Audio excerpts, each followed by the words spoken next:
हे हाय दोस्तों। इस वीडियो में हम देखेंगे ये जो कॉर्नर में मोल्डिंग बने हैं इसे हम 3ds Max में कैसे क्रिएट करें। एक्चुअली मार्केट में प्लगइन्स भी अवेलेबल है इसके, जैसे स्वीप प्रोफाइल एक नाम है, तो आप उसे परचेज़ कर सकते हो या फिर आप इसे खुद से भी बना सकते हो। एक्चुअली क्या होता है, इसका ज़्यादा काम नहीं होता है, कभी कभी इस्तेमाल होता है। जैसे कि स्लोपिंग के कोई डिज़ाइंस आते हैं, एलिवेशन डिज़ाइन करना पड़ता है, तभी इसका यूज़ होता है ज़्यादातर, ठीक है। या फिर मॉडर्न डिज़ाइन होते हैं उसमें ज़्यादा यूज़ नहीं करते इसको। ये 3ds Max में कैसे करें एंड इसको एक बार सेव करके आप रिपीटेडली यूज़ कर सकते हो, तो उसका मैं आसान तरीका मैं आपको बताने वाला हूँ इस वीडियो में। तो बने रहिए इस वीडियो में आखिर तक मेरे साथ।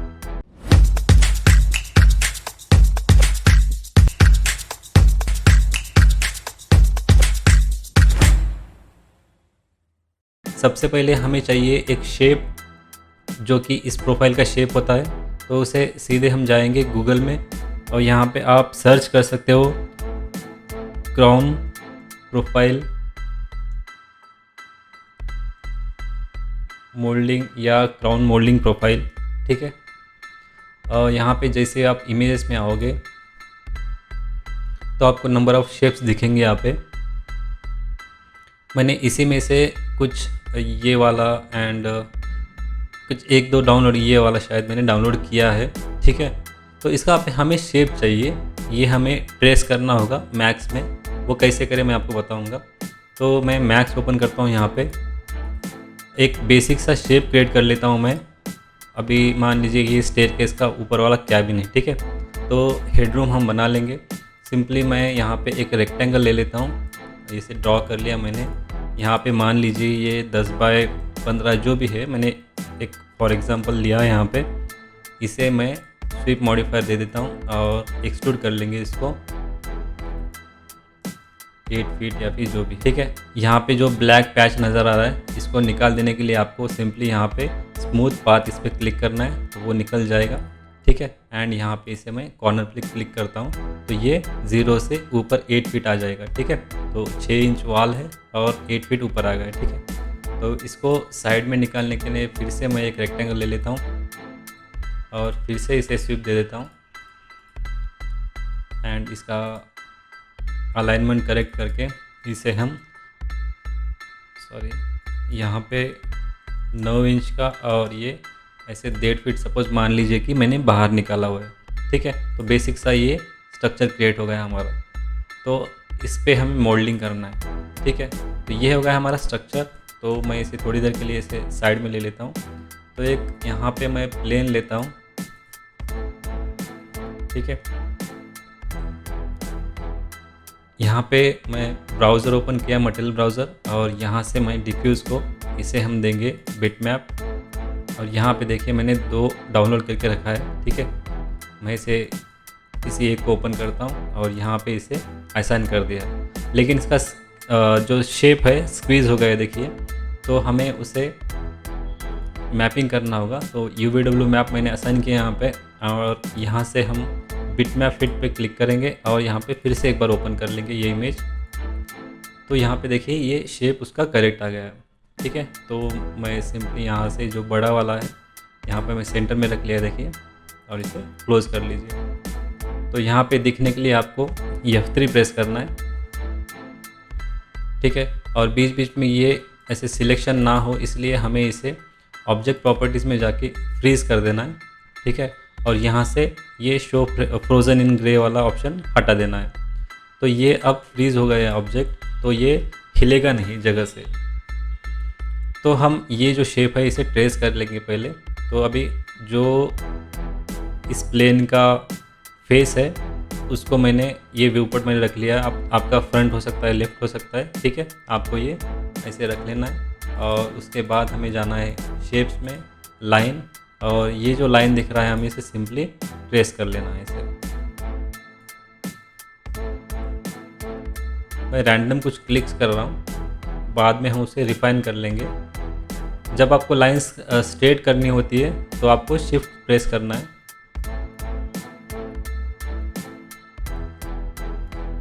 यहाँ पे क्लोज कर देना है, ठीक है। तो अगर मैं इसे फिर से F3 प्रेस करूँ तो ये अपना लाइन कुछ इस तरह से दिख रहा है, ठीक है। तो हम इसे रिफ़ाइन कर लेंगे थोड़ा सा। ये अभी सीधा कर लेना है थोड़ा सा, ठीक है, ये वाला।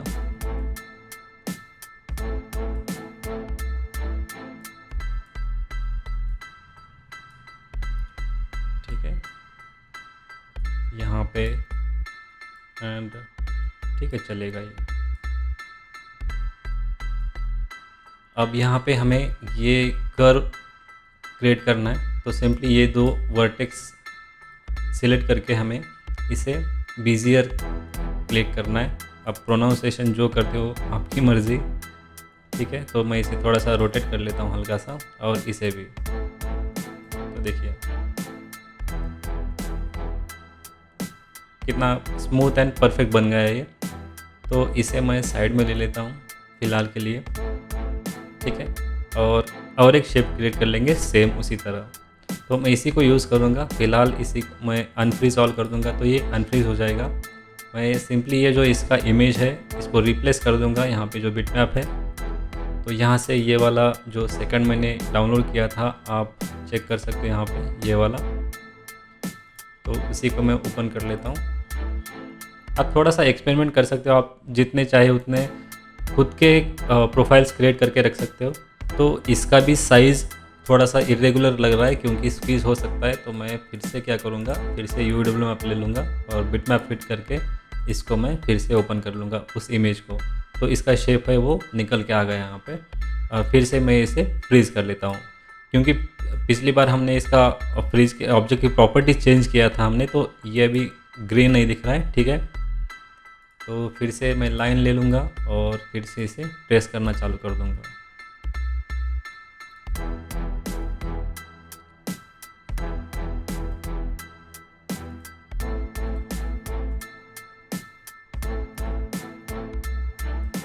इस तरह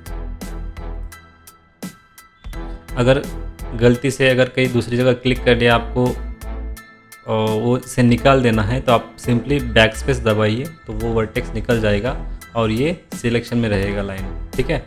और मिडिल माउस से आप ये पैन कर सकते हो व्यू पोर्ट को, ठीक है। तो यहाँ पे क्लोज कर देना है एंड इसको फिर से रिफाइन कर लेंगे हम लोग थोड़ा सा।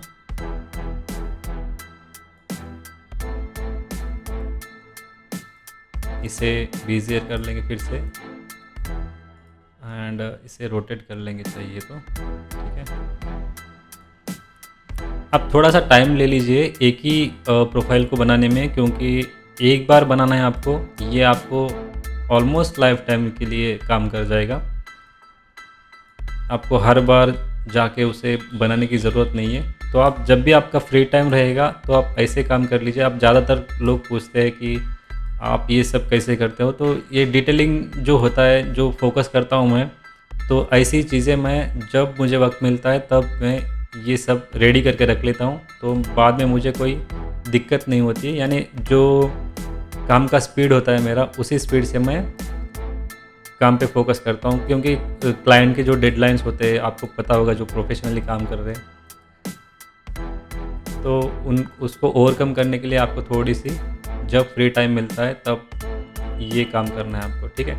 आप यहाँ पे ये कर्व देख सकते हो। थोड़ा सा अगर आपको लग रहा है कि ठीक नहीं बना तो आप इसी पे भी यहाँ पे बीजियर कॉर्नर करिए तो ये कॉर्नर इसी तरह आएगा, लेकिन ये जो पॉइंट है आप इसे थोड़ा सा हल्का सा पेक कर सकते हो, ठीक है। तो ये शेप ऐसे निकल के आ गया यहाँ पे। तो अब मैं इसे भी थोड़ा सा साइड में ले लेता हूँ, आप देख पाओगे इसे। मैं ग्रिड ऑफ कर देता हूँ, ठीक है। देखिए कितना स्मूथली बन गए।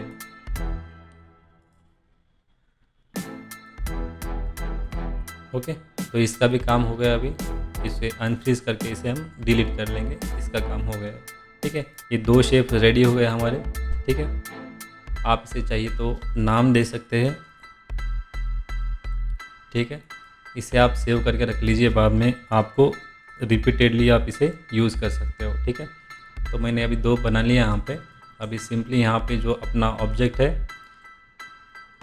तो फिर से हमारा जो स्वीप मॉडिफायर है उसे ही रिकॉल करेंगे हम लोग, लेकिन उससे पहले हमें चाहिए एक रेक्टेंगल। तो इस पे ये स्वीप जाएगा और यहाँ पे मैं इसे स्वीप को कॉल करके यहाँ से मैं ये जो दिख रहा है यहाँ पे ऑब्जेक्ट, अभी ये जो था इसका डिफ़ॉल्ट वाला था, मैंने यहाँ पे कस्टम सेक्शन क्रिएट करना है। तो कस्टम सेक्शन क्या होता है, ये कस्टम हमारा प्रोफाइल, ठीक है। तो यहाँ से पिक करना है, अब इसे क्लिक करेंगे पहले। अब हो सकता है इसका अलाइनमेंट आप नीचे ऊपर अंदर बाहर या उल्टा कुछ ऐसे हो जाए, तो आपको थोड़ा सा यहाँ पे खेलना है, चेक करना है ये किस पॉइंट पे सही बैठ रहा है। कभी कभी ये अंदर हो जाता है, अंदर की तरफ हो जाता है, आपको एंगल चेंज करना होता है कुछ इस तरह से 90 डिग्री 180 डिग्री, ओके। तो इस तरह आप सपोज अंदर की तरफ हो रहा है तो आप इसे रोटेट कर सकते हो, ठीक है। तो डिफ़ॉल्ट में ही हमारा काम चल जा रहा है यहाँ पे, लेकिन एक प्रॉब्लम आ गई यहाँ पे, ये बहुत बड़ा हो गया है, ठीक है। तो हम इसे अगर स्केल करना है तो ये कुछ इस तरह से हो जाएगा, या फिर अगर हम ऐसे स्क्वीज करेंगे तो इस तरह हो जाएगा। तो यहाँ पे इसका सॉल्यूशन ये है कि आप जो आपने प्रोफाइल दिया है उसे सिलेक्ट करके आप इसका स्प्लाइन सिलेक्ट कर लीजिए पूरा का पूरा, और इसे स्केल कीजिए आप इस तरह से, ओके। लेकिन यहाँ पे ध्यान में रखने वाली ये चीज़ है, आप जब इसको डिफ़ॉल्ट स्केल करेंगे तो इस पर कोई अफेक्ट नहीं करेगा, लेकिन आप इसे स्प्लाइन सेलेक्ट करके स्केल करेंगे तो ये अफेक्ट करेगा, ठीक है। तो यहाँ पे देखिए कितना ये अच्छी तरह से यहाँ पे प्रोफाइल बन गया हमारा। आप इसे फिर से रिफाइन कर सकते हो, चाम्फर देखे, तो ये डिपेंड करेगा आप कितना आप फाइनली काम करते हैं, ठीक है। इस तरह से यहाँ पे चाम्फर देखिए, क्योंकि इतना चाम्फर, क्योंकि ये लॉन्ग शॉट में होता है दोस्तों, आप यहाँ पे देखिए, तो यहाँ पे इतना चाम्फर वगैरह ज़रूरत नहीं है, लेकिन अब आप कितना प्रोफेशनली काम कर रहे हैं आप उस पर डिपेंड करता है। तो मैंने आपको ऑप्शन बता दिया, ठीक है। तो ये बन गया ये वाला प्रोफाइल, ठीक है। तो मैं सिंपली इसे डिलीट कर देता हूँ, या फिर आप चाहिए तो थोड़ी देर के लिए इसे साइड में रख लेंगे आपको बताने के लिए। यहाँ पे मैंने तो यहाँ पे मैं इसको बाजू में कर लेता हूँ, और फिर से एक रेक्टेंगल लेके यहाँ से स्नैप ऑन कर दिया मैंने, और यहाँ से इसे स्नैप कर लिया। तो फिर से इसे असाइन करने के लिए स्वीप देना है, और अपना कस्टम सिलेक्ट करके यहाँ से पिक कर लेना है। तो सेम कंडीशन यहाँ पे बन जाती है। तो हम इसे सिलेक्ट कर लेंगे, और इसका जो सेगमेंट है स्प्लाइन, उसे स्प्लाइन सिलेक्ट करके इसको हम थोड़ा सा हल्का सा छोटा कर लेंगे। आपको जितना चाहिए उतना छोटा कर सकते हो इसको,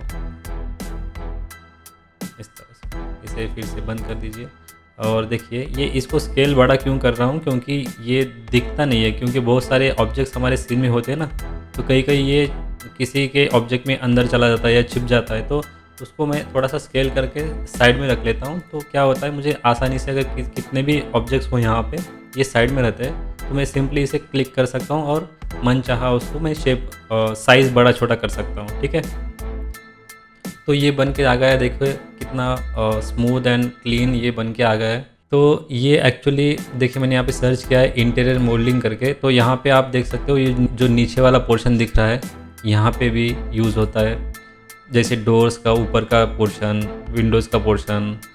अब इसको क्या कहते हैं मुझे अभी याद नहीं आ रहा है, लेकिन यहाँ पे जो यही यूज़ होता है, ठीक है।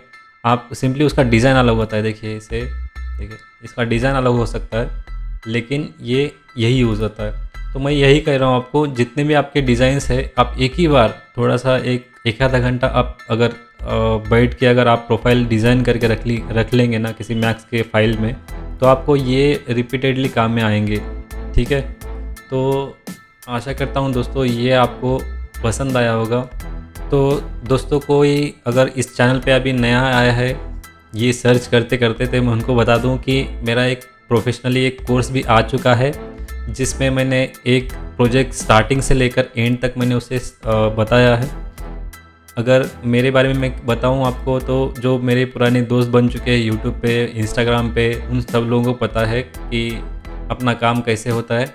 एंड यही मैं जो एक्सपीरियंस लिया है पिछले 14 सालों में, उसी को शेयर करने की कोशिश की है। और जिन जिन लोगों ने कोर्स परचेज़ किया है उन सभी के मुझे फीडबैक आते रहते हैं, सब के सब पॉजिटिव रिव्यूज़ है। आशा करता हूं दोस्तों ये वीडियो आपको पसंद आया होगा। इंस्टाग्राम पे मैं एक्टिव रहता हूं, आपके कुछ सवाल या फिर आपके कुछ क्वेरीज़ या फिर जो वीडियो चाहिए अगले सेक्शन में, तो मुझे आप वहाँ पे डीएम कर सकते हो। और जब भी मुझे वक्त मिलता है मैं हर एक पर्सन को रिप्लाई करने की कोशिश करता हूँ, या चाहे कमेंट हो या फिर चाहे मैसेज हो। और ऐसे नहीं कि वो तभी करूँगा, लेकिन जब मुझे टाइम मिलता है तब मैं डेफ़िनेटली करता हूँ। लेकिन आपके क्वेरीज़ ऐसे ना हो कि छोटा मोटा कुछ, ये फ़ाइल डाउनलोड कैसे करें या फिर इसका क्रैक क्या है, ऐसे चीज़ें मैं शेयर नहीं कर सकता यहाँ पे।